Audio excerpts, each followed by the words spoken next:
Hey, this is Sean with the Go Tennis Podcast, powered by Signature Tennis. Check out our calendar of Metro Atlanta tennis events at letsgotennis.com. And if you're a fan of Bull Shark Sports, go to shop.letsgotennis.com and get yourself a hoodie or a hat. Today, this is Youth Sports Talk with Coach Ben Hestley. Today, Ben wants to talk about that parent. Ben, you ready to talk youth sports? Yeah, I hope I don't piss anybody off, but let's dive into it. All right. Today, Coach Ben wants to talk to the parents today and wants you to not be that parent. Now, Ben, who exactly is that parent? All right, I'll start with a funny story that happened to me. I think it was the first year I coached youth baseball. And my kid was 7, so this age group is 7 to 8 year olds. And back then, like now we use Group Me and for communications, or you send a mass message out through Group Me and it's super easy and functional. And some coaches even now do Game Changer, which is the kind of the score booking or scorekeeping app that we use for softball and baseball, but also has communication apps, and you have your schedule on it, and you can RSVP for games through that. That's how I do with my teams. You can send messages through that if you want to. But back in the day, which was 7 8 years ago, we didn't have that option. We just had mostly emails. So I email out the team, hey, here's our practice night, come to practice, whatever. Then kid doesn't show up, so I send a mass email to the group, hey, if you missed practice tonight, not calling anybody out, but if you missed practice tonight, no big deal, our next practice is on this date. Kid doesn't come to practice. Email the parents, hey, Garrett didn't come to practice twice. What's the deal? No response. We get around to the game, the season. Game 1, no Garrett. Hey, where's Garrett? No response. Game 2, no Garrett. No response. Hey, where's Garrett? No response.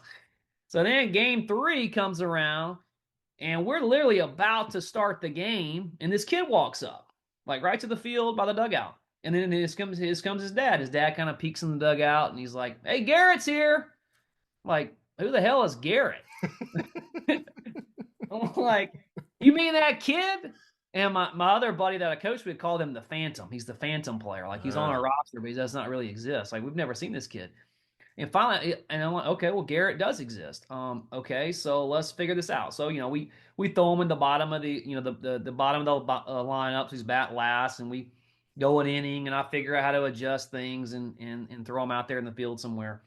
But I'm like, dude, where have you been? And where have you been? Like, why have you not communicated with me for like, I don't know, the last 3 weeks? And this kid just shows up to the game. So that's what we're talking about. Don't be that parent, okay? It's you're the parent, and until the kid's at an age enough, usually around driving age, where they can be truly responsible for themselves, you're the parent. If you sign your kid up for lessons or a program or a league, you take the responsibility to read and respond to coaches' communications about that league or program. So I have 2 questions, but the first of which, did you ever hear from this parent again? So after the season, Garrett was sporadic. I think we played like 8 games. Garrett was sporadic, right? He came to game 3 and 4, no shows for 5, shows up for 6, no shows up. Of course, he shows up at the end of the season to the banquet where he got his participation trophy. He was definitely there for that night. All right. But yes, I did hear after that, I did hear from Garrett again. So one night, randomly, I get this, I'm checking emails. I get an email from his mom that says, hey, sorry, Garrett can't come to practice tonight. He's got something going on. Soccer practice. He can't make soccer practice. And I'm like, I'm not even his soccer coach. Like, nor am I associated with the league to which this kid is playing soccer. I have no clue how to help you. She must have just read Coach Ben somewhere and just thought I was the coach for everything. I don't know. Okay, so that's that parent. Now, that's just one example. It's a fantastic example, and I'm guessing the father and the mother are both a certain way. This is just how they do things and they don't take it seriously. Is there a bit of taking it seriously that matters? Do you think the parents are just scattered? They want to take it seriously, they just don't know how? Could be. It could be. And look, I know parents are super busy. I Mhm. know work is super stressful, and if you may have a boss that's on your case all the time and you're overloaded with work and you can't figure this out. But honestly, I get all that, and I try to empathize with that. But your kids are only kids once. You only get one shot at this, right? And what I don't care if they end up just wanting to play for fun or end up playing in the major leagues. It doesn't matter. Doesn't matter what level they play, whatever level they do play, you should take it seriously and realize you made an investment in your kids, and take responsibility for that investment. Well, let's say I'm a parent. I'm going to try to put myself in. I'm Garrett's dad right now, and I'm going to say, well, it's just baseball. It's kids' baseball. Who really cares? It's not a Yeah, big some deal. people are like that. And in that case, I'm teaching my kid that it doesn't really matter. You make a commitment, and now I'm going to pick on myself and say, we've made this commitment to play baseball, but don't worry, kid. Like nobody really cares. It's just kids' baseball. We'll show up, play a little bit, see if you like it. It's it doesn't matter. I'm not really teaching little Garrett there anything good about how to handle a commitment. But then again, what I'm really doing is making it difficult for other people. So here's the disrespectful nature of that is now I'm going to show up with my little son Garrett and I'm going to drop him in a coach's lap who never met him before, no idea what he's doing. Even if it's I've been to every one and I miss just 3 games in a row and I disappear, there's a serious communication problem here. Yeah, I know that, and I like the word respect that you use. It's just being respectful for other people. It doesn't matter. You can take the game as seriously as you want to, right? I talk to my son about this all the time. I was like, you take baseball super seriously. Like to you, it's your sport. It's you play. You're an athlete Mm-hmm. that is training to be a baseball player, and you have other people who it's just an activity to them. And as soon as you realize that, you can have a better relationship with that person. Now that because some kids on the team are super serious about it, and some kids on the team are there for social reasons, and it's just another activity for them. Now that being said, everyone should respect the coach enough to communicate in a time manner. How hard is it for Garrett's dad to say, "Hey, sorry, Garrett can't come this week," or we're out that 2 weeks. We're going to Europe for two. I don't care what you do. We're going on vacation for 2 weeks, and he's not going to be there for practices or games for these 2 weeks. Okay, great. End of conversation. Good. I've got him marked off. I know where he is. I don't have to look for him. What you're also teaching your kids, this is not a conversation about like you've signed up and committed to a sport, so you need to commit to that sport for the season. It's more about teaching kids because the kids know they pick up on things. And if your parent is unresponsive, the kid realizes that, right? I mean, it's obvious, right? Like I run a camp and I send out an email, hey, we've changed the date for this camp.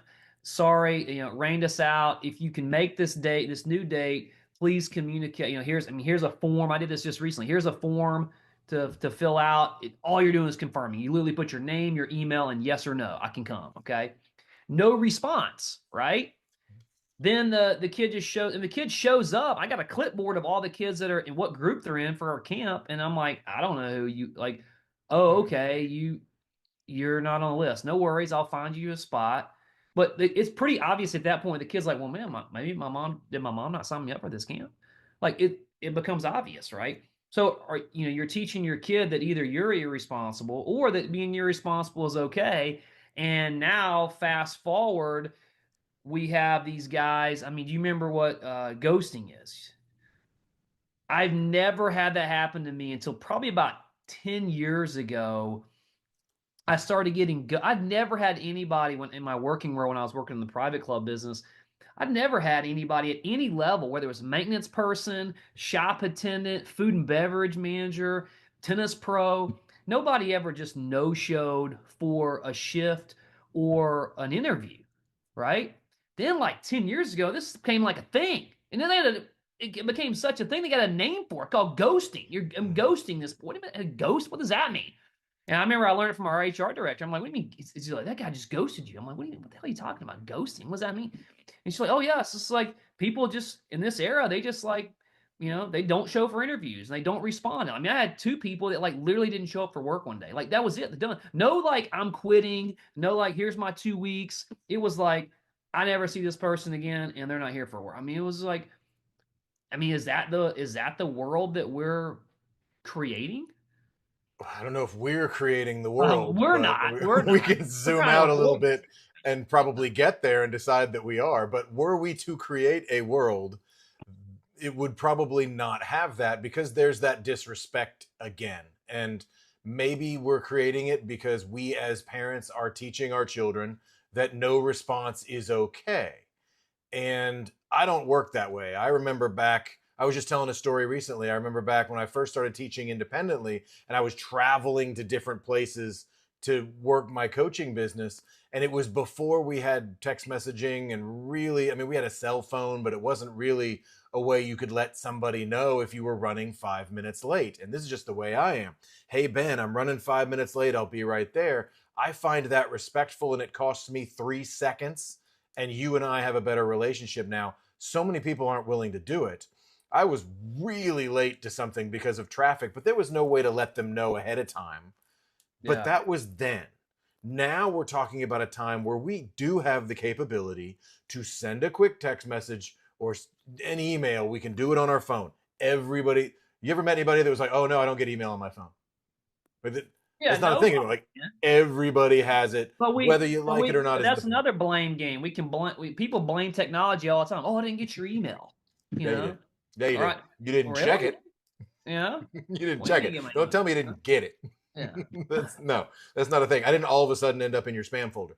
So, and that's where the text messaging comes in as well. And say, a lot of these coaches, you included, here's my personal number. Just communicate with me. yeah. Please don't be that parent that doesn't communicate. It's disrespectful to everybody else involved.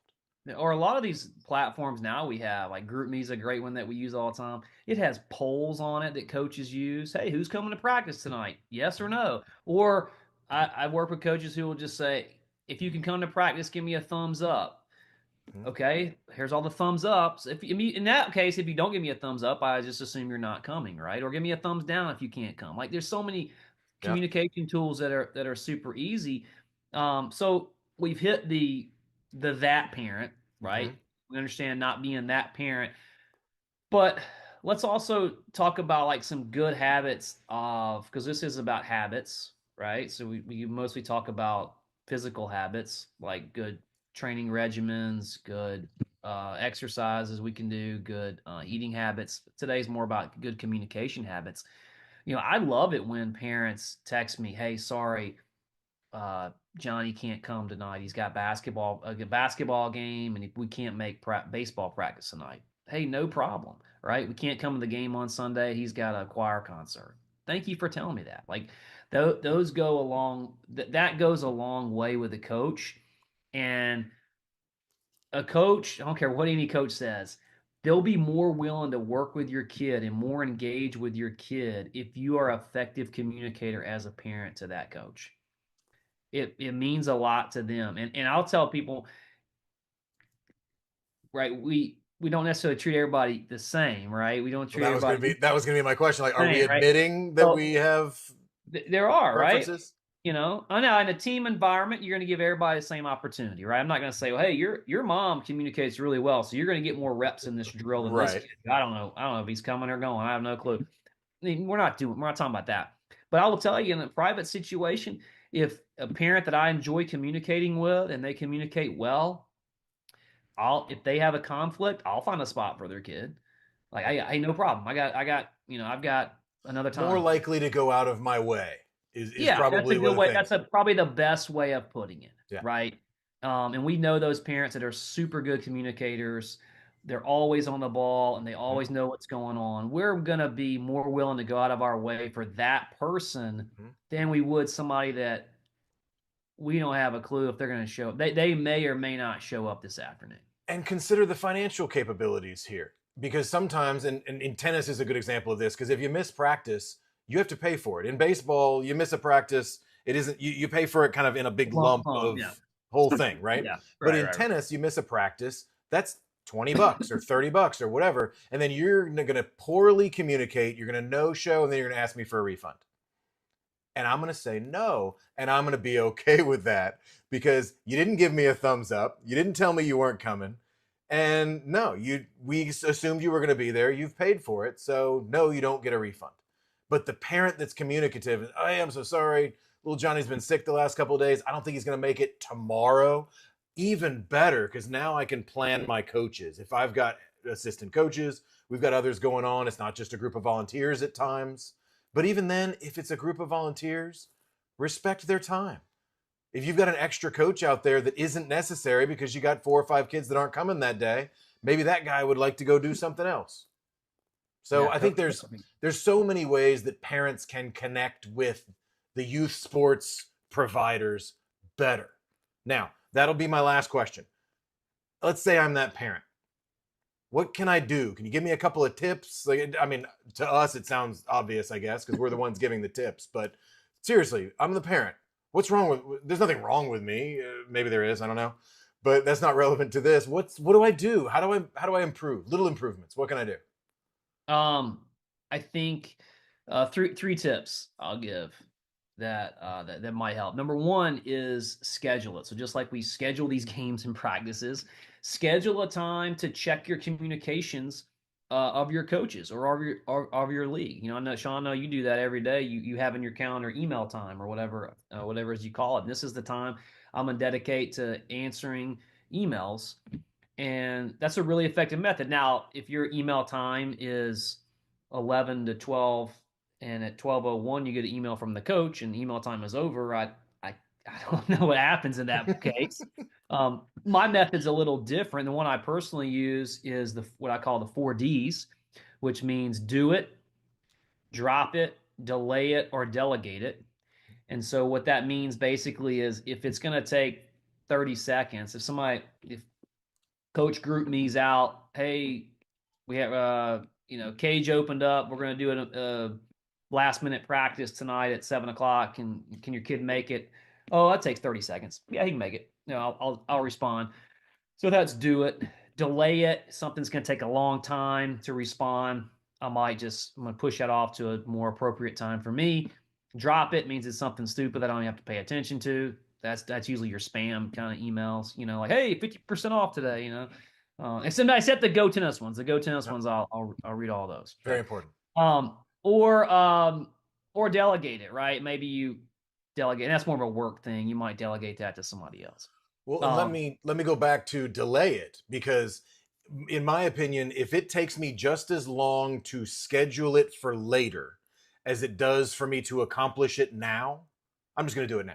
Like, I'm going to make a note to text that guy. Yeah. Is a ridiculous thing to say. Yeah. just well, send the I text. meant more right. And so sometimes with I'm more of a do it person. Like, I'm going to do it. It comes across my desk. Well, the problem with that is it can go down a rabbit hole, and all of a sudden, and rather than devoting time to preparing for a show like this, I've now sent emails and text messages and group me messages and whatnot. But delay it just means, like, let's say it's something like super long, right? Like here's say coach sends out, like, here's the team objectives for the season. Like, oh, that's might take a while to read. I'm gonna delay that till later on in the day where I can do it. So that's just the 4Ds. Yeah, where was I going with this? What was the question again? We had the 3 tips. You're helping me. I'm Garrett's dad. I'm bad at this. Yeah.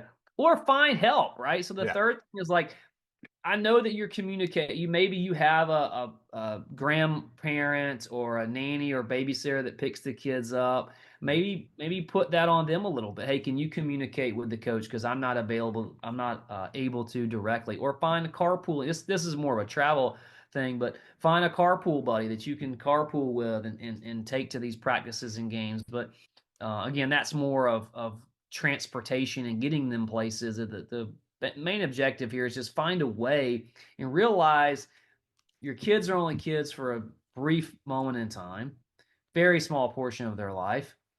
You've had them, you wanted them, we hope. So let's devote some time to helping them. And the best way you help them is by effectively communicate with the people that are in charge of them in these youth sports realms. I love it. I'm going to give my own little piece of advice here. Your kid needs as much responsibility as possible, as early as possible. Psychologically, that will be one of the most helpful things that you can give your child is responsibility as quickly as you can. So if your child is old enough to be going to these things, soccer, baseball, basketball, and it's on a schedule, get them a calendar and hang it in their bedroom and say, hey, tomorrow is baseball practice. It's more for you than it is for them. Because in this case, when you go into their bedroom and you say goodnight and you go through your bedtime routine and you look up and say, tomorrow we've got baseball practice. You know what? There's a much better chance that you're going to remember that there's baseball practice tomorrow. And when you get downstairs to go sit on the couch for a few minutes, you're also going to text the coach and say, yep, we're going to be there. So the kid is looking forward to it. The kid then can come up and say, hey, Dad, I'm looking forward to baseball practice today. The next morning, he can say that and say, hey, I'm excited about this. Yeah. And then you've got those reminders. But what you're doing is also you're giving the responsibility to the kid. Hey, kid, remind me. I do that with our 2-year-old. I say, hey, remind me tomorrow and see if he can do it. That we're going to go to the tennis court. And we're going to go to the tennis court tomorrow. So you remind me. And every once in a while, he'll wake up in the morning and be like, Poppy, Poppy, Poppy, can we go to the tennis court? I'm like, yes.